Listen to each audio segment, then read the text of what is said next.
The metallic hum of the cargo bay filled Dante Cross's ears as he checked the manifest on his datapad.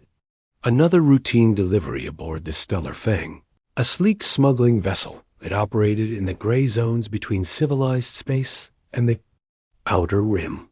The pay was good, the questions were few, and the crew kept to themselves. Exactly how Dante preferred his work assignments. He wiped sweat from his brow, the ship's environmental systems running hot again.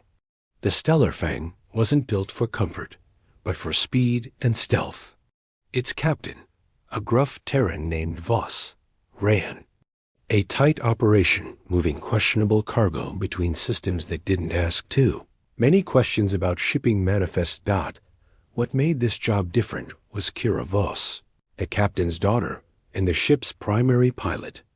She was striking in a way that made Dante's pulse quicken whenever she entered a room.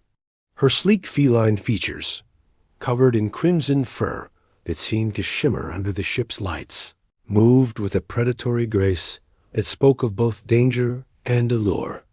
Her emerald eyes held intelligence and fire, while her form-fitting flight suit left little to imagination about her athletic build.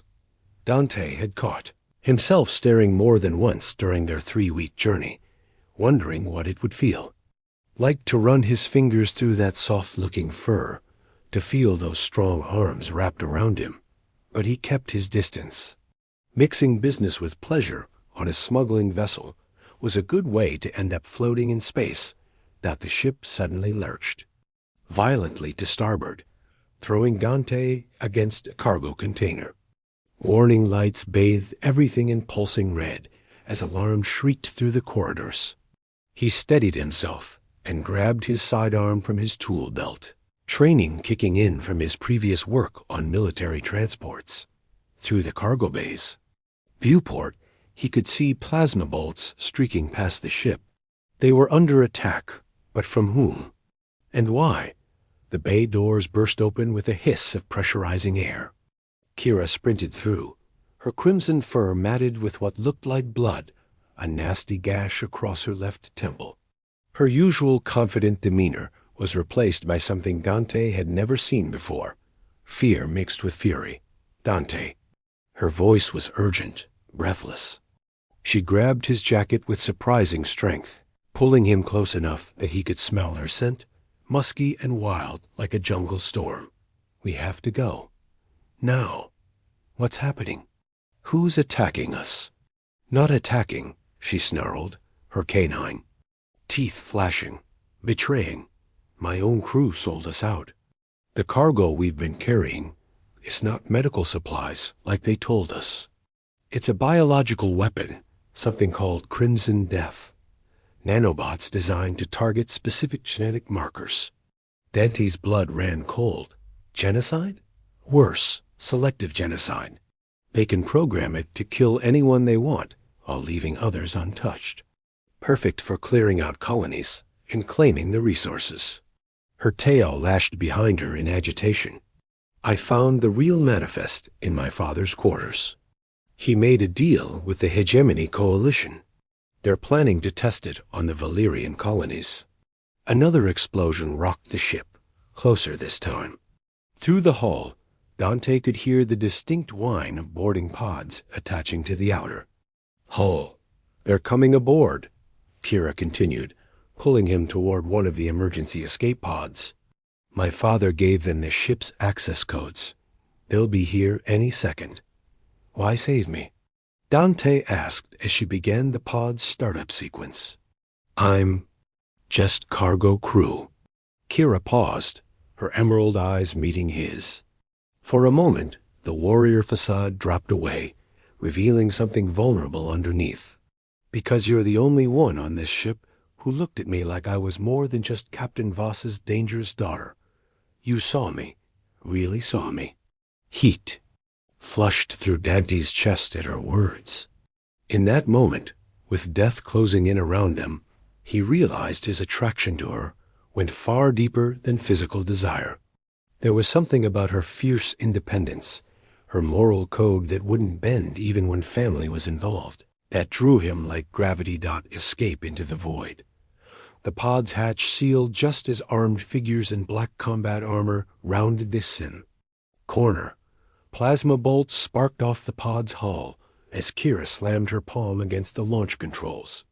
The acceleration pressed them back against their seats as they shot out into space, the stellar fang growing smaller behind them. Dante watched through the rear viewport as the ship that had been his home for 3 weeks became a dwindling point of light. Other escape pods hadn't launched. Either the rest of the crew was dead, or they'd been part of the betrayal from the start. "Where are we going?" he asked, checking the pod's limited navigation system. "There's a safe house," Kira replied her, clawed fingers dancing over the controls with practiced efficiency. "An old mining station in the Cerberus Nebula. It's off the charts, abandoned for 20 years after the ore played out. I've used it before when jobs went bad." The pod was cramped, forcing them to sit closer than they ever had before. Dante found himself acutely aware of her presence. The way her breathing had slowed now that they were away from immediate danger, the subtle scent of her that filled the small space. Her flight suit had torn during their escape, revealing glimpses of the crimson fur that covered her toned body. "You're hurt," he said, noticing the gash on her temple was still bleeding. "It's nothing. Let me see." He reached for the medical kit mounted on the pod's wall, but she caught his wrist. Her grip was firm but not painful, her skin warm against his. "I said it's nothing." "And I said let me see." Their eyes met again, and this time neither looked away. Slowly, she released his wrist. Dante opened the medical kit and pulled out antiseptic and bandages. As he leaned in to clean her wound, their faces were inches apart. He could see the flecks of gold in her green eyes, feel her breath warm against his cheek. "This might sting," he whispered. "I can handle pain." As he dabbed at the cut, she didn't flinch. Her eyes remained fixed on his face, studying him with an intensity that made his pulse race. When he reached for the bandage, her hand covered his. "Dante," she said softly, "when we get to the station, we're going to be alone for a while. Maybe a long while, until I can figure out how to expose what the hegemony is planning. I'm not going anywhere. You don't understand. This isn't just about running anymore. I'm going to make them pay for what they've done, what they're planning to do. That makes me dangerous to be around." Dante set down the bandage and cupped her face gently, his thumb tracing along her cheekbone. "You think I care about dangerous? I've been watching you for 3 weeks, Kira. The way you pilot this ship like it's an extension of your body. The way you stand up to your father when he's being unreasonable. The way you look out for the crew even when they don't deserve it. You're magnificent." Her pupils dilated and a soft purr rumbled in her chest. Dante dot, before either could think better of it, their lips met. The kiss was electric, desperate, fueled by adrenaline and the knowledge that they'd almost died. Her lips were soft but insistent, and when her tongue flicked against his, he tasted something wild and intoxicating dot when they finally broke apart. Both were breathing hard. "The station," she managed. "We should focus on getting to the station." "Right, the station." But neither moved away from the other. Approaching Sanctuary, the Cerberus Nebula appeared on their screens 2 hours later, a swirling mass of purple and gold gas clouds that played havoc with most sensor arrays. It was the perfect place to hide, beautiful and deadly in equal measure. "There," Kira pointed to a barely visible speck among the cosmic dust. "Mining Station Omega-7, home sweet home for now." As they approached, Dante could see the station was larger than he'd expected. Multiple habitat modules connected by enclosed walkways with docking bays and what looked like a small greenhouse dome. Someone had put serious money into this operation before abandoning it. "How do you know about this place?" "My mother," Kira said quietly. "Before she died, she worked salvage in this sector. She showed it to me when I was young, said it could be a refuge if I ever needed one. I never thought I'd actually use it. The docking bay was still pressurized, automated systems humming quietly as their pod was guided to a landing pad. When the airlock cycled and they stepped out, Dante was surprised by how clean everything was. Someone had been maintaining this place. The environmental systems are still running, he observed. I set up some basic maintenance protocols last time I was here. Solar collectors, automated recycling, basic life support. It's not luxury, but it'll keep us alive while we figure out our next move. The living quarters were sparse, but functional. 2 bedrooms, a common area, a small kitchen, and what appeared to be a communications center that looked significantly more advanced than anything that should have been on an abandoned mining station. You've been busy, Dante said, examining. The com equipment. Kira moved closer, close enough that he could feel the warmth radiating from her body. I've always believed in having backup plans. The question is, are you ready to help me stop a genocide? Her hand found his chest, fingers spreading over his heart. Through his shirt, he could feel the slight prick of her claws, not threatening, but undeniably present. A reminder of what she was, what she was capable of. What did you have in mind? Instead of answering immediately, she stepped even closer until their bodies were almost touching. Her other hand raced up his arm to his shoulder, her touch leaving trails of fire in its wake. First, she said, her voice dropping to a husky whisper, we need to make sure we're both thinking clearly. No distractions, no unfinished business between us. And how do we do that? Her smile was pure predator, beautiful and dangerous. I think you know. The space between them vanished as she pressed her body against his, her lips finding his neck just below his ear. When she spoke, her breath sent shivers down his spine. We have time, Dante. For once in my life, I have time. The question is, what do you want to do with it? His answer was to lift her chin and kiss her again, deeper this time, with none of the desperate urgency of their first kiss in the pod. This was deliberate, intentional, full of promise for what was to come. As her arms wrapped around his neck and her purr vibrated against his chest, Dante realized that whatever came next, whatever dangers they would face in exposing the hegemony's plot, he wouldn't trade this moment for anything in the galaxy. The hunt for justice could wait until morning. Dante woke to the soft hum of the station's life support systems and the gentle weight of Kira's arm draped across his chest. Her crimson fur was silky against his skin, and in sleep, her fierce expression had softened into something almost peaceful. The events of the previous night flooded back through his mind in vivid detail. After their kiss in the common area, they had moved to her quarters without words, communication flowing through touches and glances. She had been magnificent in her passion, wild and uninhibited, her alien nature making every caress an exploration of something entirely new.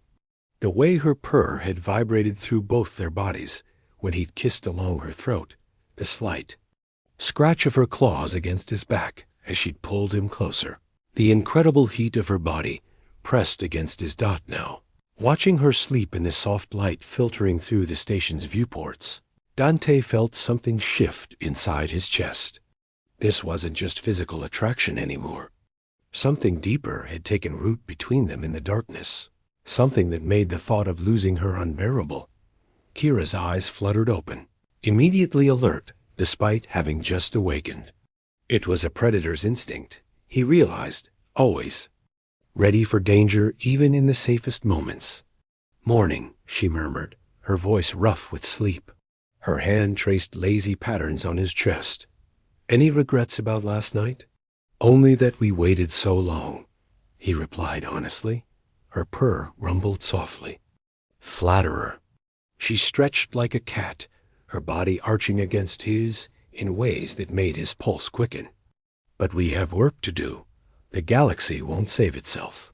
Uncovering the conspiracy, after reluctantly leaving the warmth of the bed, they moved to the communication center where Kira began pulling up files she'd stolen from the Stellar Fang's computer. During their escape, the data painted a picture more horrifying than either had imagined. "Look at this," Kira said, pointing to a shipping manifest displayed on the main screen. "The Crimson Death isn't just going to the Valyrian colonies. There are 12 target worlds, all of them outer rim settlements with minimal hegemony presence." Dante studied the list, his blood growing cold as he recognized several names. These aren't random targets. They're all resource-rich worlds with independent governments that have refused hegemony expansion treaties. Exactly. Kill off the populations with a tailored plague, then move in as humanitarian relief forces to claim the resources. Clean, efficient, and completely deniable. Kira's claws extended slightly, scoring marks in the desk's surface. They're not just planning genocide. They're planning conquest disguised as mercy. She pulled up another file, this one showing financial records. The operation is being funded through shell companies, but I've traced the money back to 3 Hegemony Council members: Senator Thane, Admiral Kor, and Chancellor Vex. "The Hawks," Dante said grimly. "The 3 most aggressive expansionists in the hegemony government. You know them?" "I used to work cargo runs for military contracts before I went freelance." "You hear things when you're loading supplies for their operations." These 3 have been pushing for aggressive expansion for years, but the other council members have blocked them at every turn. Kira leaned back in her chair, her tail swishing with agitation. So they decided to go around the council entirely, create their own little war to justify the expansion they want. As she spoke, Dante found himself distracted by the way the morning light caught the highlights in her fur, the graceful curve of her neck as she turned to examine another data file. Even focused on exposing a galactic conspiracy, she was breathtakingly beautiful. "We need proof," she continued, unaware of his admiring gaze. "Something more substantial than stolen shipping manifests. If we're going to stop this, we need evidence that will convince the Galactic Assembly to act." "What kind of evidence?" "Recordings, communications between the conspirators. Maybe even samples of the weapon itself." Her expression grew thoughtful. "There's a hegemony research facility in the Kronos system. If they're manufacturing Crimson Death, that's where it would be happening. Kronos is deep in hegemony space. Getting there without being detected would be nearly impossible." Kira's smile was sharp with anticipation. Nearly impossible is different from impossible. Besides, she moved closer, her hand trailing along his arm, "we have advantages they don't expect." "Such as? They think I'm dead. My father would have reported the escape pod, destroyed to cover his tracks. And you," she leaned in close enough that her breath warmed his ear, "you know hegemony shipping protocols better than anyone." The closeness of her, the scent of her skin, made it difficult to concentrate on conspiracy and genocide. "Kira." "No," she whispered, her lips brushing against his neck. "But we have time. The facility isn't going anywhere, and we need to plan this carefully." Intimate planning. Their planning session moved to the common area, where they spread out star charts and facility layouts on the central table. But the professional discussion kept being interrupted by lingering touches and heated glances. "The facility has 3 main entrances," Kira explained, leaning over the table to point at the blueprints. The position gave Dante an excellent view of her curves beneath her form-fitting outfit. "Security is tight, but there's a maintenance shaft here that connects to the waste processing center." "Romantic," Dante commented, though his attention was more on the way her tail swayed as she moved than on the facility schematics. "Romance comes later," she replied with a sly glance. "First we save the galaxy, and after we save the galaxy?"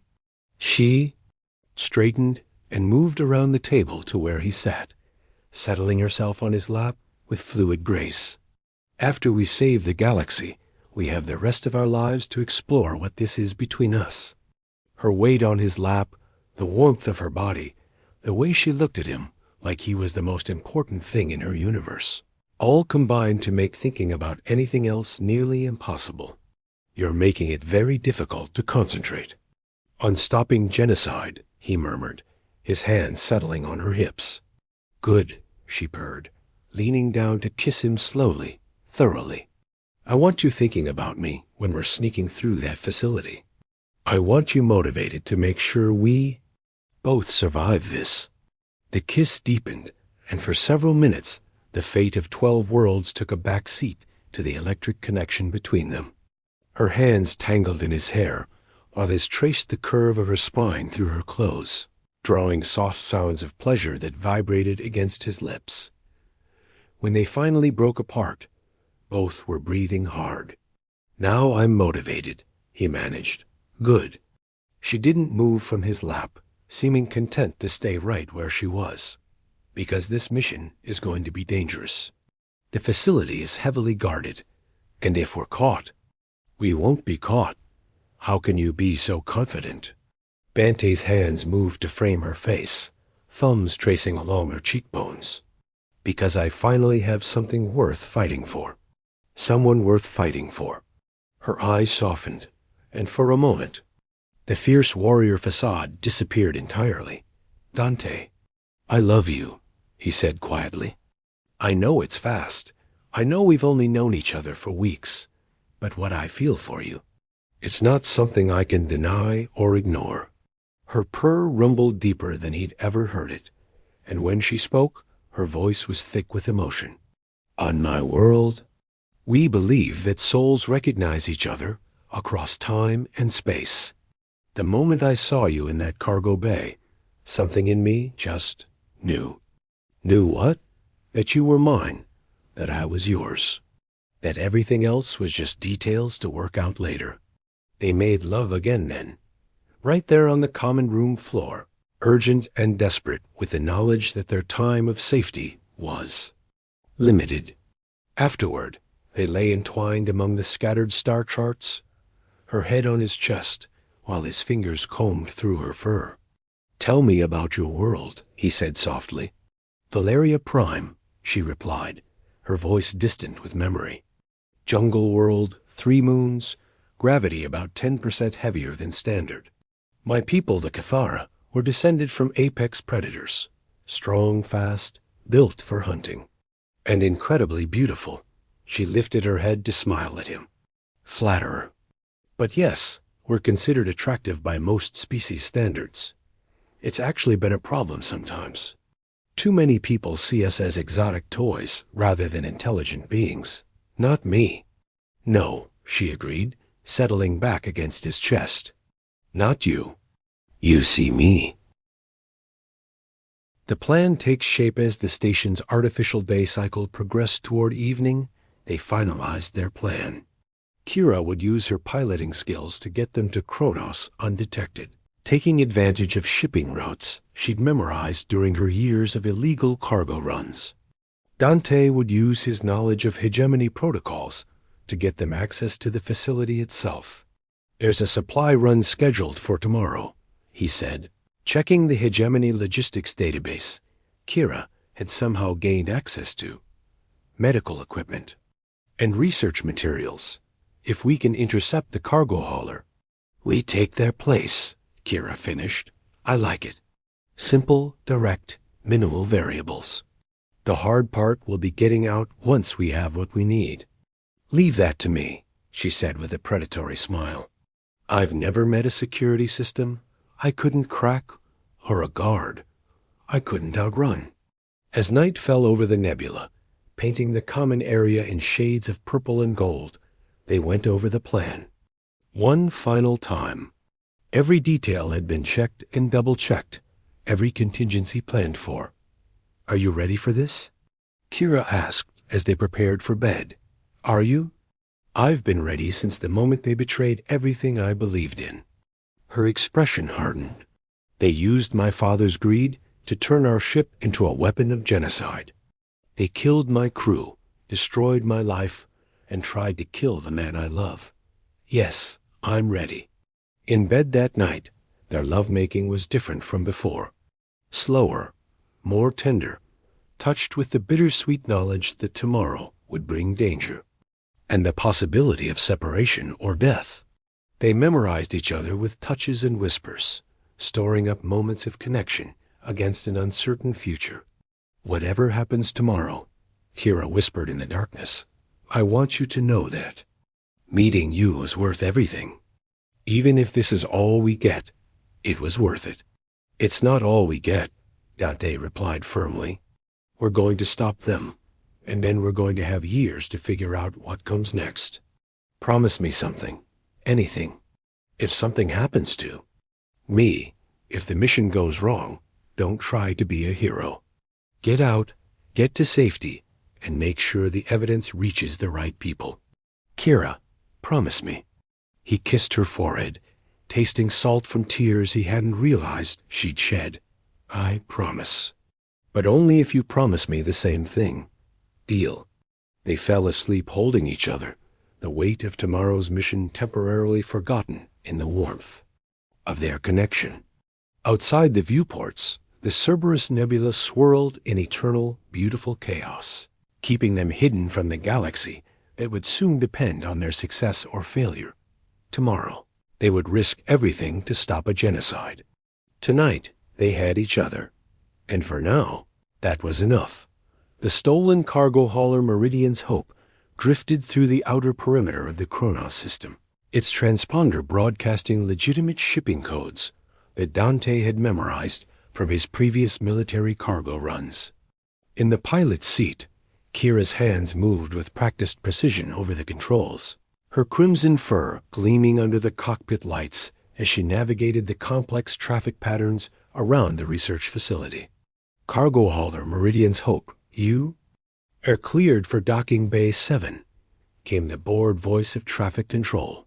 Proceed to automated unloading sequence upon arrival.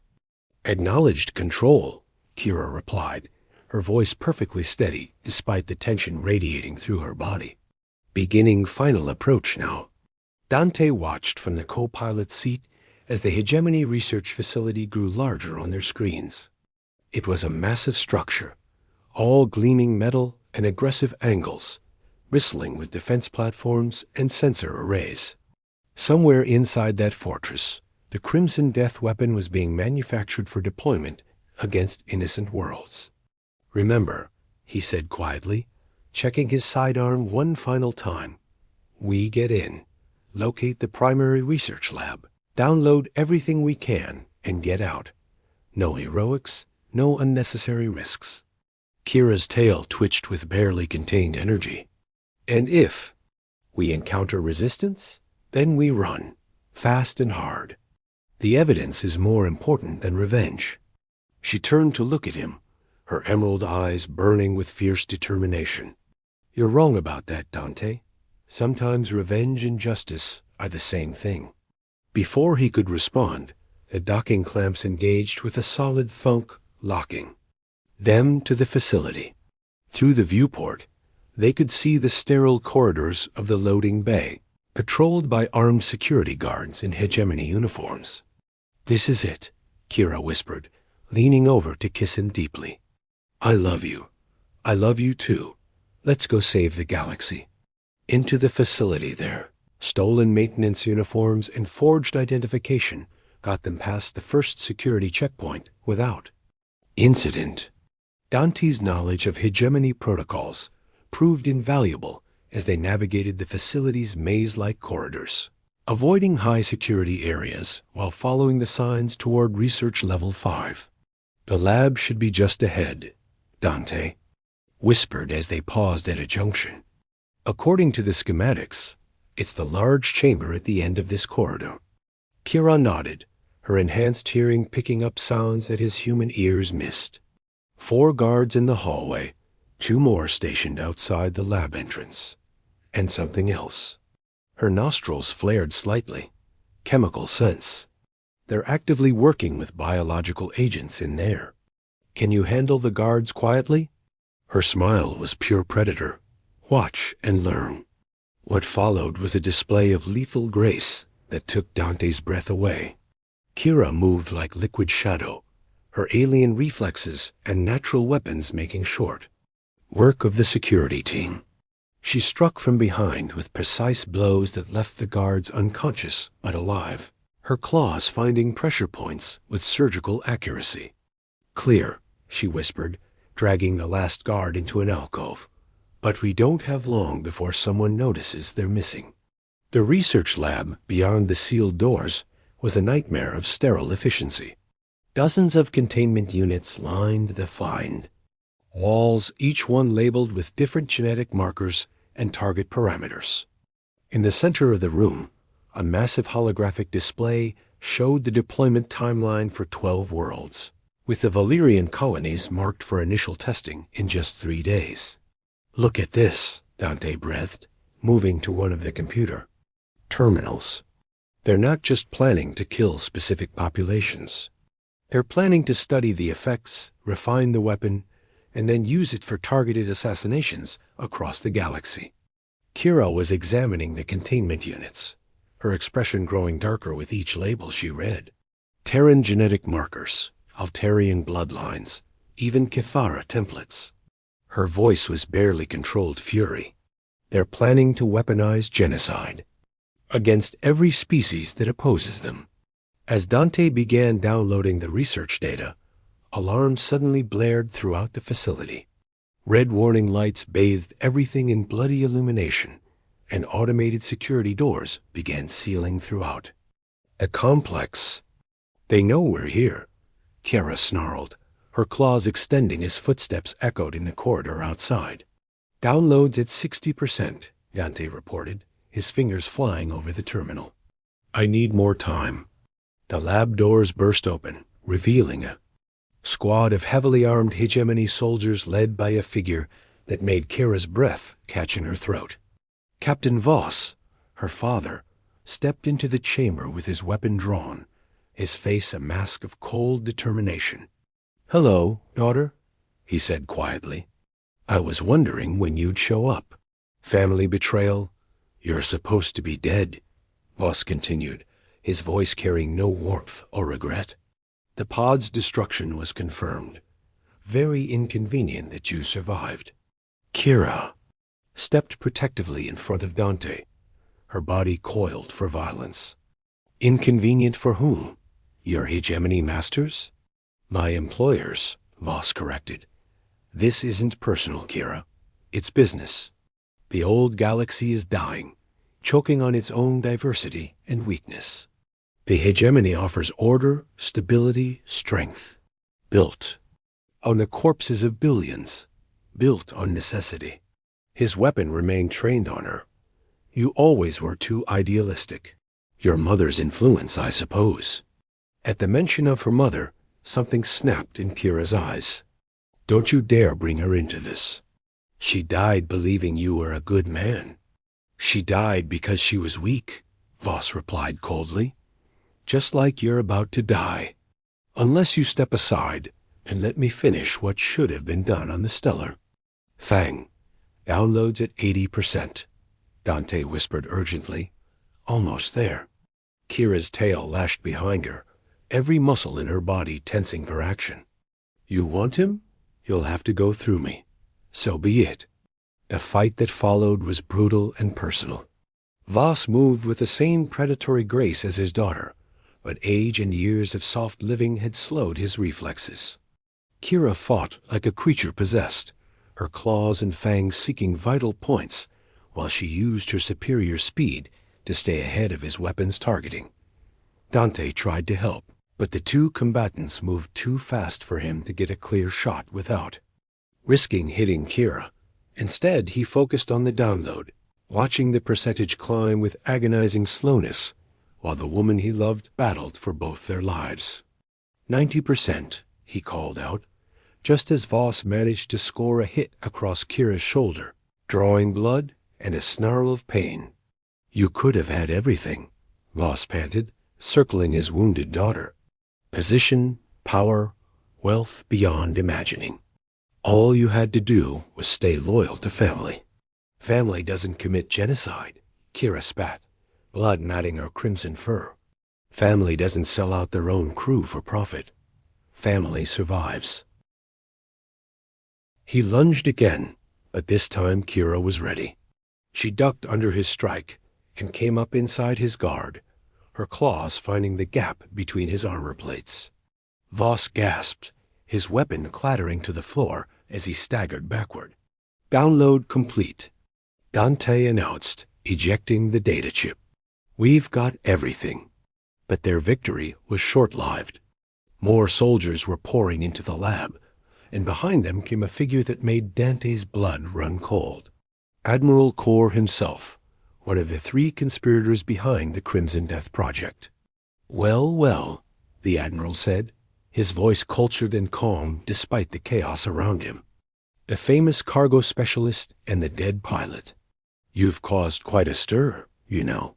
Billions of credits in research compromised, schedules disrupted, security protocols rewritten. Good, Kira snarled, still standing over her father's motionless form. I hope we've ruined everything. Oh, you have. Which is why I'm going to take such pleasure in killing you personally.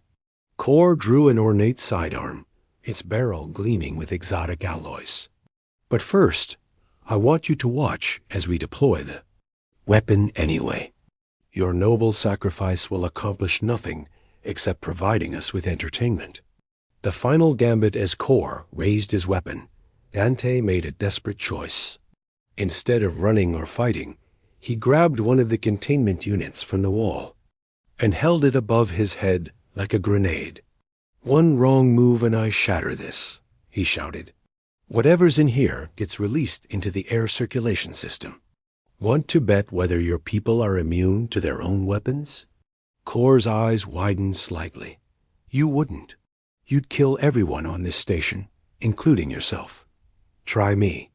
I've got nothing left to lose except her, and if she dies, I might as well die too. For a moment, the standoff held. Then Kira moved with lightning speed, vaulting over a lab bench to land beside one of the main computer terminals. Her claws flew over the interface, accessing systems with the stolen command codes they'd downloaded. What are you doing? Kor demanded. Something I should have done the moment we got here, she replied, her voice deadly calm. I'm transmitting everything we found to every news network, every government, every independent colony in the galaxy. By the time your people track down the signals, half the civilized worlds will know about Crimson Death. You're bluffing, am I? Her finger hovered over the final transmission key. Want to find out? Kor's composure finally cracked. Kill them both. The firefight that followed was chaos. Dante hurled the containment unit at the nearest group of soldiers, the shattering glass and unknown biological agents sending them scrambling for protective gear. Kira completed her transmission, even as plasma bolts seared the air around her, then rolled behind cover as return fire filled the lab. This way, Dante shouted, having spotted an emergency exit half hidden behind one of the larger pieces of equipment. They fought their way across the lab, covering each other as they moved toward escape. A plasma bolt caught Dante in the shoulder, spinning him around and dropping him to one knee. Kira was beside him instantly, her strong arms lifting him back to his feet. I'm fine, he gasped, though blood was soaking through his shirt. Keep moving. They burst through the emergency exit into a maintenance shaft that led toward the facility's outer hull. Behind them, they could hear Kor screaming orders, his voice echoing through the complex as security teams mobilized throughout the station. Docking bay, Kyra panted as they climbed through the narrow shaft. If we can reach our ship, we will, Dante promised, though his shoulder felt like it was on fire. We've come too far to fail now. Escape and resolution. The dash through the facility's corridors was a nightmare of running firefights and narrow escapes. Kira's knowledge of security systems, and Dante's understanding of facility layouts kept them one step ahead of their pursuers. But barely. By the time they reached the docking bay, alarms were blaring throughout the complex and security doors were sealing automatically. Their stolen cargo, hauler, was exactly where they'd left it, but the bay was crawling with armed guards. Kira counted at least 20 soldiers between them and their escape route. Too many, Dante muttered, his injured shoulder making it difficult to hold his weapon steady. We need a distraction. I've got an idea, Kira replied, her eyes fixing. On the bay's fuel depot. Can you pilot the ship with that shoulder? I'll have to. Then get ready to run when I give the signal. Before he could protest, she was moving, using her alien agility to bound from crate to crate toward the fuel storage area. Dante watched in amazement and terror as she reached the depot's control panel and began entering commands with her claws. Kira, what are you doing? Something stupid and romantic, she called back. You said you wanted motivation to survive this, right? The fuel depot exploded in a ball of orange flame that sent soldiers diving for cover and triggered every fire suppression system in the bay. In the chaos that followed, Dante limped toward their ship while Kira fought a running battle through the smoke and debris. She reached the cargo hauler just as the engines finished their startup sequence, diving through the closing hatch as plasma bolts sparked off the hull. Dante had the ship moving before the bay doors finished opening, their escape pod shooting out into space as the facility's defense platforms swiveled to track them. Jump coordinates locked in, Kyra reported from the navigation station, blood streaming from a dozen small cuts. Engaging hyperdrive in 3, 2, 1. The stars elongated into brilliant lines as they escaped into hyperspace, leaving the Kronos facility and its genocidal secrets behind. Aftermath. 3 days later, they sat in the common area of their hidden station, watching news reports from across the galaxy. The evidence they'd transmitted was causing exactly the chaos Kira had hoped for. Hegemony Council members were being arrested, research facilities were being raided, and the deployment of Crimson Death had been indefinitely postponed. Admiral Kor was found dead in his quarters this morning, the news anchor reported. Apparent suicide, though investigators haven't ruled out foul play. This brings the total number of confirmed conspirators who have died since the weapons scandal broke to 7. Think any of them actually killed themselves? Dante asked, his arm in a sling but otherwise recovered from his wound. Does it matter? Kira replied, curled against his side on the couch. They're dead, the weapon is neutralized, and 12 worlds full of innocent people get to keep breathing. That's what counts. And us? What happens to us now? She looked up at him, her emerald eyes soft with love and contentment. Now we disappear for a while. Let the galaxy sort itself out while we figure out what we want to do with the rest of our lives. Any ideas? Her purr rumbled against his chest as she settled more comfortably against him. A few. I hear the Outer Rim colonies are always looking for skilled pilots and cargo specialists. People who know how to keep their mouths shut and aren't afraid of a little adventure. Sounds dangerous. Everything worthwhile is dangerous. She lifted her head to kiss him softly. Besides, we make a good team. They betrayed us, tried to kill us, and used us as pawns in their schemes. But in the end, we won. Because we had each other. Because we had each other, she agreed. And because sometimes, when the galaxy gives you a choice between survival and doing what's right, you choose both. Outside the viewport, the Cerberus Nebula continued its eternal dance of creation and destruction, beautiful and deadly and free. Somewhere in its swirling depths, two unlikely lovers had found each other against impossible odds and changed the course of galactic history. It was. Dante reflected as Kira fell asleep in his arms. A pretty good way to start a new life. The galaxy. was vast and full of dangers, but they would face them together. And that, he thought as he kissed the top of her head, was worth any amount of betrayal, conspiracy, or danger the universe could throw at them. Their story was just beginning. They END